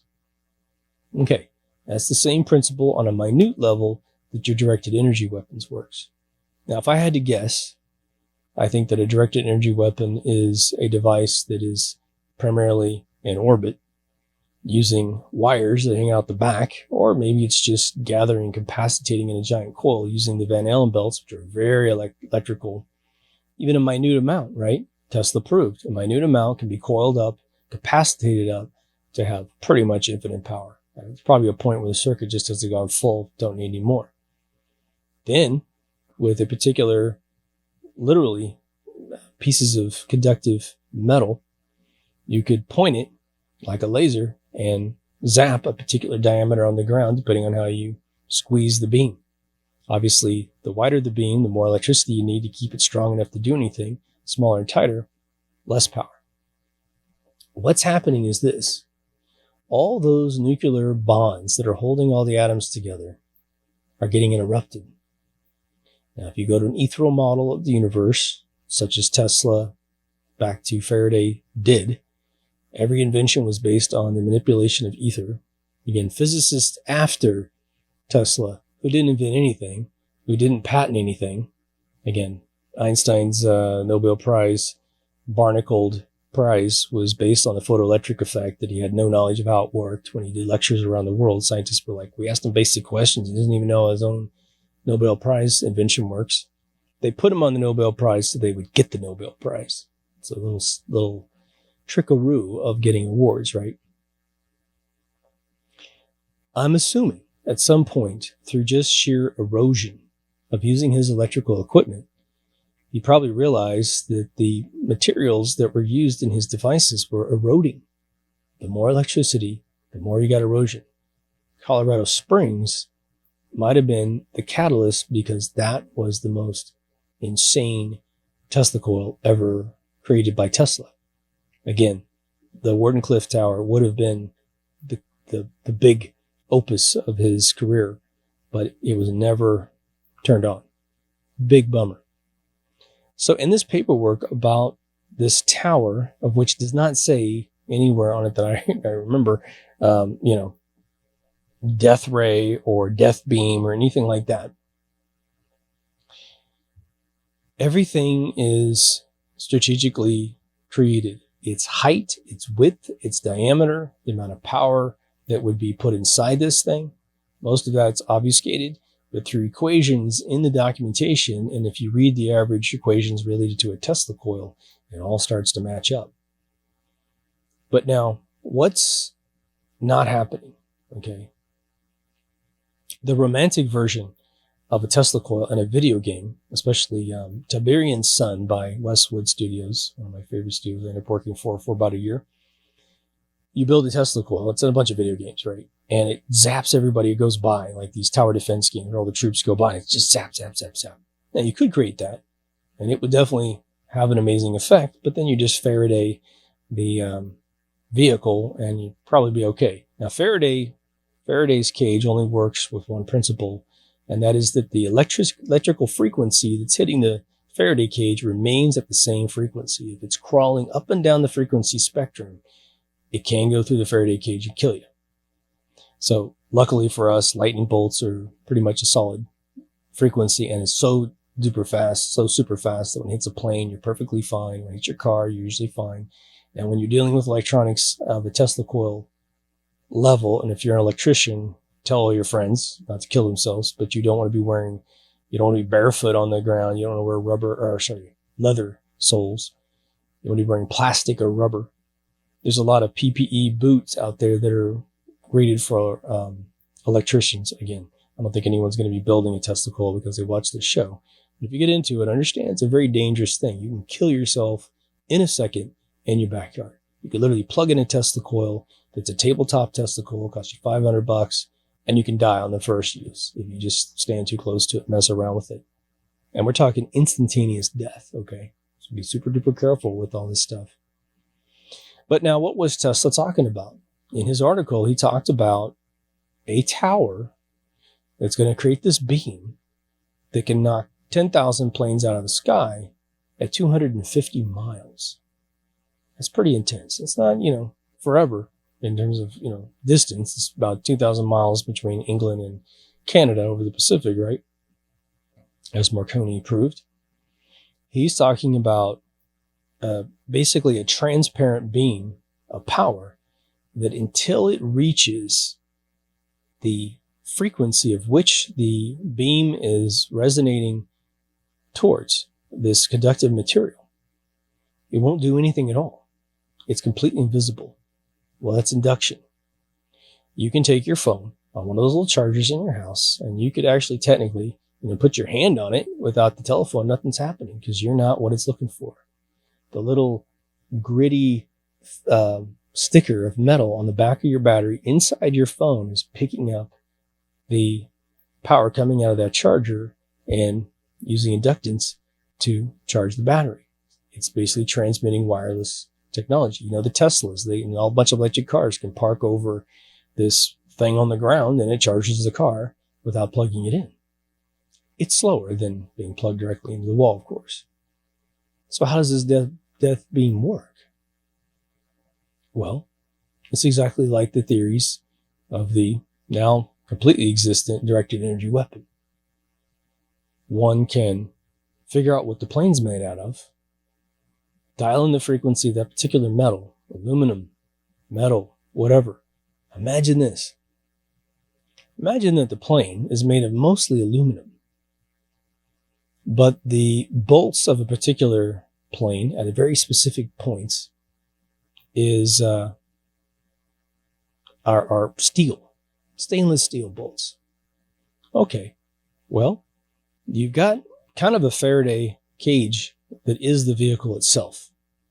But if you could direct a beam that's got a high level of frequency, you're no longer going to allow the Faraday cage technique to work. That electricity will crawl all over the outside of the vehicle and initially strip it. Now, if you could make it aluminum and the whole thing's made of aluminum, imagine you're flying a plane and it just vanishes and it's thermalizing at the same time. So you're burning up. It's right inside the opening act of A Day the Earth Stood Still, when Gort, the robot, after they shoot Klaatu's hand, and you got the thing that's got all the answers to life, the universe, and everything, and this idiot shoots it with the 45. And he grabs his hand, and he's like, oh my God, and Gort's little door comes up, and he's like, you are screwed. And he just zaps everything, right? And you see everything melt in everybody's hands. The tanks melt. The guys have to jump out of the tank so they don't melt inside the tank. Now, what they don't tell you is that the ordnance would have exploded. But we'll just let that go.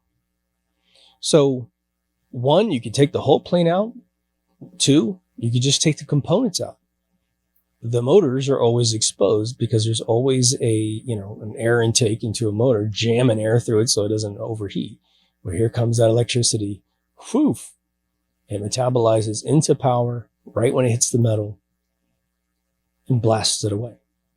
Now, I'm assuming that when Tesla was testing his induction techniques, he might have fried some stuff and was like, oh gosh, I got to create a regulator. I got to create more control over my electronics because look what I just did. Now you fast forward from 1888 all the way up to this impending 1937, and you got a huge problem on your hands. So in my opinion, the only application he could have done would be one of two things, okay? He would be doing a directed energy weapon to literally vaporize particular metals or conductive materials in a particular device. Could be relying on lesser components such as copper wires, gold fittings, anything that's a part of hardware from that 1937 era when he started conceiving of this thing. Now, you might think in a modern day implementation, it could be E&P. Well, a lot of the electronics that would make something work were minimal in inventions in 37. So you wouldn't have a bunch of microchips everywhere that could vaporize and cause the problem that we're talking about. So in my opinion, the only thing you could possibly do would either be vaporize the vehicle or somehow create a dead pilot, a dead bunch of soldiers. But because Tesla was definitely not one to try and kill humans, even though what he's talking about, knocking planes out of the sky, would definitely render those operating the vehicles dead. I'm thinking that he's more like the Day the Earth Stood Still, trying to get rid of the actual guns, the tanks, anything of any nature. Because remember, he said this tower makes war impossible. War is a bunch of stuff, man. Unless you had basically wood baseball bats or wood this and wood that, war would be reduced down to like primitive caveman stuff, right? So, what isn't described in the documentation is this 250-mile reach. It isn't talking about killing anybody in planes. It's not talking about vaporizing things. But I do believe that through several hundred, if not thousands of mistakes that happened in his laboratory where things got vaporized and him attempting to do things, he basically turned that negative into technically a positive if you're talking about ending war. Now, why wouldn't someone be interested in this device today in 2020? I mean, aren't we all about peace? Well, the kids go, yeah, I don't understand that. And the adults are like, yeah, well, we get it. War is the way these Neanderthal leaders of ours, not just the politicians that you know their names, but the bankers and the monarchies, they love war. It's how they get everything done, right? We had a war on terror for a really long time, and then America switches presidents, and this terrorist faction's wiped out in a year. I mean, wiped completely out. That doesn't stop other little things from happening and other wars from happening. But, our problem is liquidated. Now, I'm obviously going to continue doing research, but I wanted to touch on one other topic before we end this episode, because it's going to be really long. And that would be the talk of Tesla inventing time research through the Colorado Springs lightning bolt, where it's said that he saw time warp. Now, again, I didn't see any of this, and that experiment was finished by 1919 when he wrote his own autobiography. Now, let's think about this. Tesla's a geek. He is. He gets super duper excited about the smallest little thing in the whole world, because to him, it's a huge thing. He realized that before he invented a solution for something, no solution existed. Without his solutions, you don't get higher construct inventions, like the radio. So now let's think about this. Just think about it logically for a second, okay? The book of his autobiography was published in 1919, meaning there are physical copies of it in the world, and you can't get rid of every single copy of it in the world, especially if you look at it and it's really old. You know it's old. Okay. Plus, we do have people that live to be 100 years old. Think about that. I mean, they can't read it when they're 1 year old, but we would have had people talking about this. I read this Tesla book, and he talked about time travel. Here's what I assure you. If Tesla had even an inkling that he was going to be able to control time with one of his inventions, it would have erased a tremendous amount of his agenda after that little indication occurred in Colorado Springs, if that's where you believe it occurred. Now, again, I read about his life from different angles. I've never seen any official book, including his autobiography.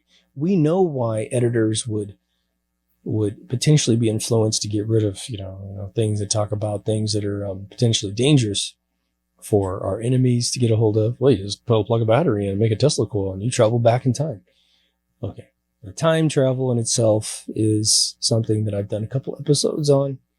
Probably the best one I've done, if you're interested in it, is to look at the episode on Project Looking Glass. Just look that up. Go to deepthoughtsradio.com. Look up glass in the search field. You'll find it instantaneously. I explain a tremendous amount of the misunderstandings of time travel. I've also got an episode called Does Time Exist? And that'll handle the more theoretical side of what time is. So, in my opinion, you would have patents being filed for any indication of even slowing time. He would have patented it. How'd you like to go into an amusement park ride / carnival 19... Well, shoot, man, you could have had it during the Dust Bowl carnival era, right? It would have been plug this machine in and you go in this room and friends are going to run by and they're going to be in slow motion, right? That'd be a cool effect, wouldn't it? He would have done that. Remember, I read to you all those little patents he did.